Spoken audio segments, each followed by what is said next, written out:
नमस्कार, ये आकाशवाणी शिमला है। अब आप नीतू वर्मा से प्रादेशिक समाचार सुनिए। आज के मुख्य समाचार। देश भर में 31 मई तक बढ़ा लॉकडाउन 4 को लेकर गृह मंत्रालय के नए दिशा निर्देश जारी। केंद्रीय वित्त मंत्री ने आत्मनिर्भर भारत पैकेज के 5वें भाग में 7 क्षेत्रों के लिए ढांचागत सुधारों की घोषणा की। हमीरपुर में आए 2 नए कोरोना संक्रमण के मामले, 33 हुई सक्रिय मामलों की संख्या। और लॉकडाउन के बीच औद्योगिक इकाइयां शुरू होने से मजदूर वर्ग को मिली राहत। अब समाचार विस्तार से। देश में 31 मई तक लॉकडाउन को बढ़ा दिया गया है। लॉकडाउन के चौथे चरण को लेकर गृह मंत्रालय ने नई गाइडलाइन जारी की हैं। इन दिशा निर्देशों में कहा गया है कि रेड, ग्रीन व ऑरेंज जोन का फैसला राज्य खुद करेंगे और हॉटस्पॉट इलाके में सख्ती जारी रहेगी। नए दिशा निर्देशों के मुताबिक शाम 7 बजे से सुबह 7 बजे तक आवाजाही पर प्रतिबंध रहेगा। इसके अलावा स्कूल, कॉलेज व अन्य शिक्षण संस्थान, मेट्रो रेल, सिनेमाघर, मॉल पहले की तरह ही बंद रहेंगे। दिशा निर्देशों के मुताबिक घरेलू व अंतर्राष्ट्रीय उड़ानों पर प्रतिबंध रहेगा।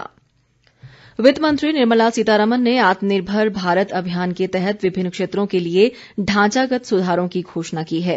कोविड-19 से प्रभावित देश की अर्थव्यवस्था को पटरी पर लाने के लिए घोषित आर्थिक पैकेज की 5वीं और अंतिम किश्त के बारे में संवाददाताओं को आज नई दिल्ली में वित्त मंत्री निर्मला सीतारमण और वित्त राज्य मंत्री अनुराग ठाकुर ने ये जानकारी दी। वित्त मंत्री ने बताया कि ढांचागत सुधारों के तहत 7 क्षेत्रों पर प्रमुखता से ध्यान केंद्रित किया जाएगा। उन्होंने कहा कि मनरेगा योजना के तहत रोजगार सृजन के लिए अतिरिक्त 40,000 करोड़ रुपए दिए जाएंगे और सरकार ने राज्यों के लिए कर्ज की सीमा सकल राज्य घरेलू उत्पाद के 3% से बढ़ाकर 5% कर दी है। निर्मला सीतारमण ने कहा कि स्वास्थ्य और परिवार कल्याण मंत्रालय ने अतिरिक्त 4,113 करोड़ रुपए कोविड-19 से निपटने के कार्यों के लिए दिए हैं।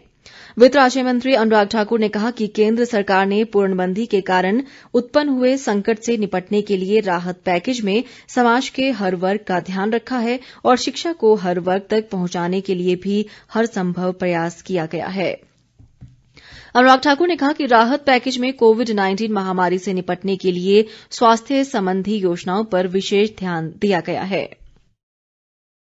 प्रधानमंत्री जी ने कोविड-19 को लेकर लोगों के स्वास्थ्य की चिंता को करते हुए 15,000 करोड़ की घोषणा की थी, जिसमें से 4,113 करोड़ रुपया राज्यों को रिलीज कर दिया गया है, दे दिया गया है। आवश्यक वस्तुओं पर 3,750 करोड़ रुपया दिया गया। टेस्टिंग लैब और किट्स के लिए 550 करोड़ रुपया और जो हमारे कोविड-19 के वॉरियर्स हैं, जो हमारे हेल्थ वर्कर्स हैं, उनको 50 लाख रुपए का बीमे की व्यवस्था माननीय प्रधानमंत्री जी ने की। इस बीच मुख्यमंत्री जयराम ठाकुर ने वित्त मंत्री निर्मला सीतारमण द्वारा आत्मनिर्भर भारत अभियान के तहत विभिन्न क्षेत्रों के लिए ढांचागत सुधारों की घोषणाओं का स्वागत किया है। उन्होंने कहा कि मनरेगा योजना के तहत रोजगार सृजन के लिए अतिरिक्त 40,000 करोड़ रुपए से करीब 300 करोड़ कार्य दिवस रोजगार सृजन में सहायता मिलेगी और इससे अंतिम तबके तक लाभ पहुंचेगा।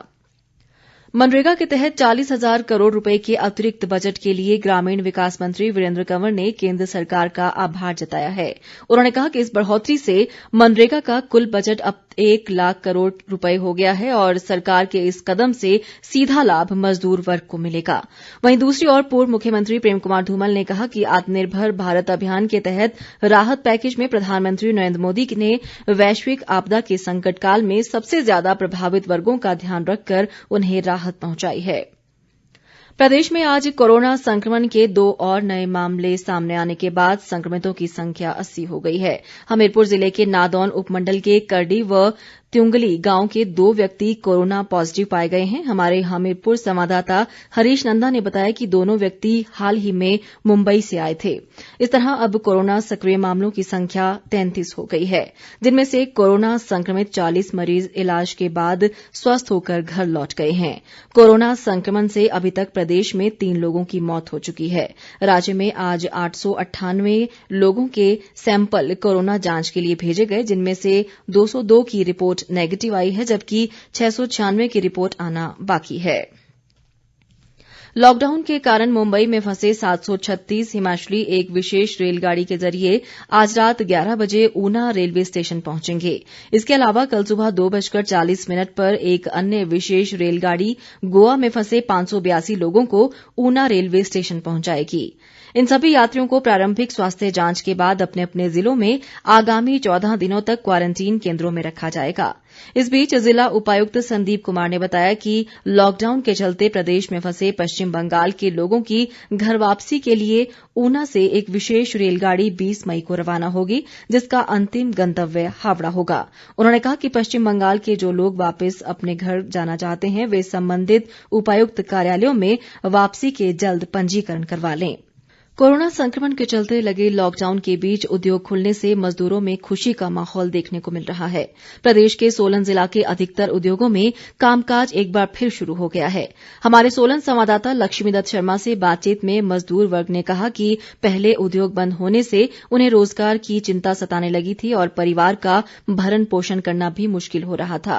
उन्होंने कहा कि जिस तरह केंद्र व प्रदेश सरकार ने लॉकडाउन के बीच उद्योगों को चलाने की अनुमति दी है, उससे उन्हें राहत मिली है। मेरा नाम रीना ठाकुर है और मैं कंपनी में काम करती हूँ। नरेंद्र मोदी जी की वजह से हमारी कंपनी जो ये स्टार्ट हुई है, इससे हमारे घर का खर्च जो था वो अब ढंग से चल रहा है। ये लॉकडाउन की वजह से सारी कंपनियां पहले बंद हो गई थी, अब दोबारा फिर चालू हो गई है। उससे सारे वर्करों को काम भी मिल गया है और रोजगार भी चल गया है और सरकार को बहुत बहुत धन्यवाद। भाजपा प्रदेश अध्यक्ष राजीव बिंदल ने भाजपा महिला मोर्चा की कार्यकर्ताओं को 21,17,900 फेस मास्क बनाने पर बधाई दी है। बिंदल ने आज वीडियो कॉन्फ्रेंस के माध्यम से कार्यकर्ताओं से संवाद में कहा कि पार्टी के राष्ट्रीय अध्यक्ष जगत प्रकाश नड्डा ने अपनी ओर से प्रदेश के लिए 2.5 लाख मास्क भेजे हैं, जिसके लिए उन्होंने जेपी नड्डा का आभार जताया। उधर कृषि मंत्री रामलाल मारकंडा ने आज केलंग में कोविड योद्धाओं को सम्मानित किया। उन्होंने क्वारंटीन में रह रहे युवाओं से आह्वान किया कि अपनी क्वारंटीन अवधि पूरी होने के बाद सभी जरूरी दिशा निर्देशों का पालन करें और समाज के लोगों को भी इस महामारी के बारे में जागरूक करें। शिक्षा मंत्री सुरेश भारद्वाज ने आज शिमला के रिज मैदान पर कोरोना योद्धाओं की भूमिका निभाने वाले पुलिस व मीडिया कर्मियों को सम्मानित किया। बाद में उन्होंने अपने बूथ के पन्ना प्रमुखों से वीडियो कॉन्फ्रेंसिंग के जरिए संवाद किया और कोरोना संकट काल में कार्यकर्ताओं का कुशलक्षेम जानकर उन्हें निरंतर जनसंवाद व जनसेवा के लिए भी प्रेरित किया। सुरेश भारद्वाज ने पन्ना प्रमुखों को आरोग्य सेतु ऐप डाउनलोड करने व इसके तहत मांगी गई सूचना के प्रति लोगों को सही ढंग से जागरूक करने को कहा। दूरसंचार, इलेक्ट्रॉनिक और सूचना प्रौद्योगिकी मंत्री रविशंकर प्रसाद ने दूरसंचार क्षेत्र के प्रयासों की प्रशंसा की है। विश्व दूरसंचार दिवस के अवसर पर उन्होंने कहा कि लॉकडाउन के कारण कई बाधाओं के बावजूद लोगों को निर्बाध रूप से सेवाएं उपलब्ध कराने में इंटरनेट प्रदाता और दूरसंचार कंपनियों के कर्मचारियों के प्रयास सराहनीय हैं।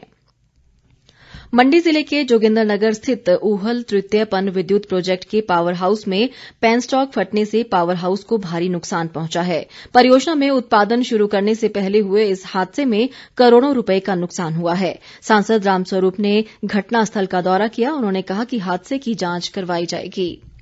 स्वयंसेवी संस्था उमंग फाउंडेशन ने शिमला जिले के गुम्मा में आज एक रक्तदान शिविर लगाया। गुम्मा पंचायत व 3 अन्य युवा संगठनों के सहयोग से आयोजित इस शिविर में 40 लोगों ने रक्तदान किया। अंत में मुख्य समाचार एक बार फिर। देश भर में 31 मई तक बढ़ा लॉकडाउन 4 को लेकर गृह मंत्रालय के नए दिशा निर्देश जारी। केंद्रीय वित्त मंत्री ने आत्मनिर्भर भारत पैकेज के 5वें भाग में 7 क्षेत्रों के लिए ढांचागत सुधारों की घोषणा की। हमीरपुर में आए 2 नए कोरोना संक्रमण के मामले, 33 हुई सक्रिय मामलों की संख्या। और लॉकडाउन के बीच औद्योगिक इकाइयां शुरू होने से मजदूर वर्ग को मिली राहत। इसी के साथ ये समाचार बुलेटिन समाप्त हुआ। नमस्कार।